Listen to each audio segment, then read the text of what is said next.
I mean, the valuation case is still incredibly strong for the oil majors. Dividends are high, free cash flow is great, and even after this incredible surge they've had over the last year, they're still incredibly attractively valued.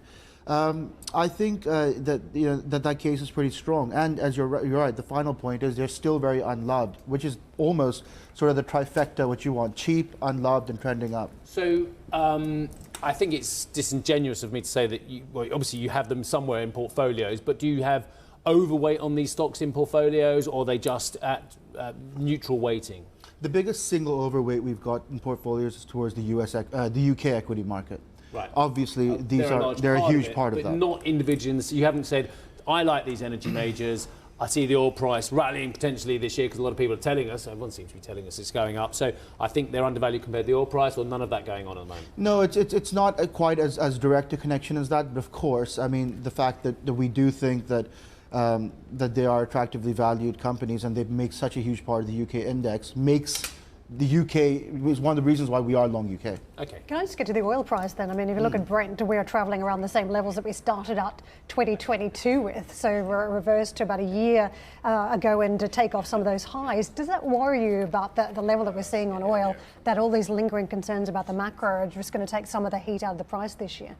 Well, look, first of all, trying to forecast where we think oil prices are going to go is a mug's game, right? We've seen incredible volatility last year, and this year, I expect that volatility to continue. Big questions around China's comeback. How is that going to affect the oil prices? Generally speaking, the entire rates picture. Are we going to have a soft landing or not? I mean, there's enormous variables out there that we just don't know.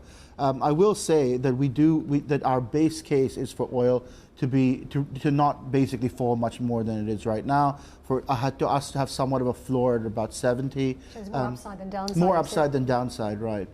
It's interesting that Shell is off 1.5% over the first 5 trading sessions, effectively. Well, oil's down 8% though during that period. Yeah, absolutely. But my point is this: that I think a lot of people are still talking strong energy story, and yet some of the momentum seems to have evaporated. And I know there'll be a lot of people who are looking at the first week or so of January and saying, can we extrapolate into the rest of the year on this basis, given that it has something like a 70-75% track record of calling where we go for the rest of the year?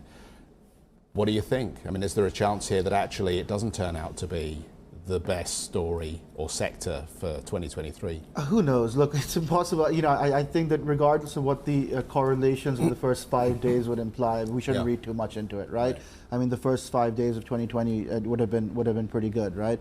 And it didn't turn out to be a good year. So I don't know. I will say this: more importantly, the fundamentals are strong. There's no question about it. These companies are cheap. They're still unloved.